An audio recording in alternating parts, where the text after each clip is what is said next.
This is Cooking in Brooklyn with Danny Milano, and I'm Danny Milano. And today we're making bucatini alla matriciana. Non dimenticar means don't forget to like and subscribe to the Bridgeside Network. So stay tuned for a great meal with a little history lesson behind it. Hey, go Bridgeside! So this dish dates back to the 18th century. It's an old dish from the town Matrici, not too far away from Rome. In the mountains, a very small village of about 2,000 people. The original recipe had 4 elements. It's got San Marzano tomato, pecorino cheese, pasta, which we're using bucatini, and not pancetta, but guanciale. Guanciale is another cured meat. It's actually the cheek of the pork. Guancini means cheeks in Italian. Guanciale is hard to find, so we got pancetta, and pancetta is delicious and it does its justice. So we're gonna begin with cutting up our pancetta.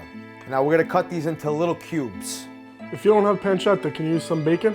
I mean, yeah, you could definitely use bacon. I mean, if you'll get pancetta, get the pancetta. It's got a little more flavor, but definitely, some good quality bacon can do the job as well. What we're gonna do next is we're gonna throw a little bit of olive oil into the pan. Olive oil was a little bit expensive back in the day. What they did do was they used the oil that came from the grease or the fat of the guanciale, in this case, the pancetta. Then we're gonna grab our bucatini and we're gonna throw it right into the pot, right into the water. This time we got the oil's hot and we're gonna throw the pancetta right in. So we're gonna cook this pancetta until it shrinks a little bit and it kind of starts to change a little bit of color. So in the meantime, we're gonna grab some onions and we're gonna throw those right in as well. Next, we're gonna pour a little white wine. We're gonna add just a pinch of salt because we already got our pancetta. We got some red pepper flakes. As you can see, the pancetta is starting to shrink and it's starting to change colors, so it's almost time. Last but not least, we got our San Marzano tomato, which we're gonna squeeze and throw right into the pancetta and the onion.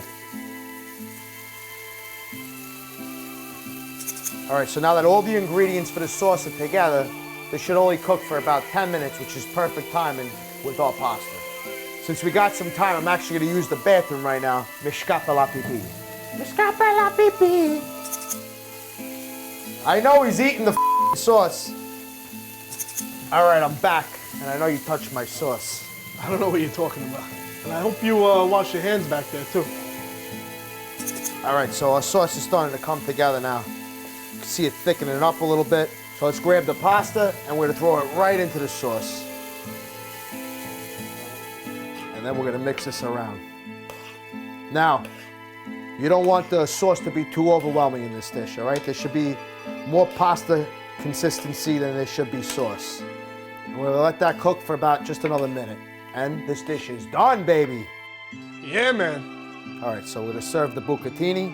Now, if you look at this pasta, it's a little bit thicker than spaghetti, but it's got a little tiny hole in it. And that's exactly what bucatini, buco, means hole in Italian. Don't you just love the history of food?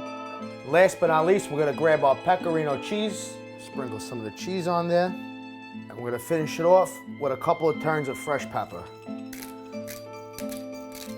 And there we have it, bucatini alla matriciana. Dave, buon appetito. If you need a little more cheese, you just let me know. I'm gonna go to town on this one.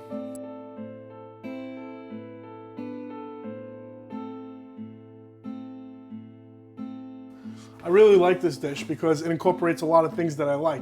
You have the pasta with the pancetta, you throw in some cheese and a little vino for kick.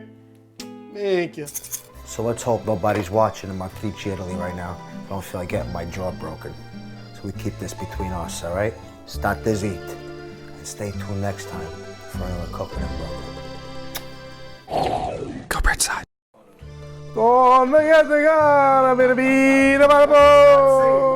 While that's simmering, can I take a little taste? No, you gotta let it cook. David, just put it in there. They're gonna taste the tomato sauce. It's all right, they don't know that.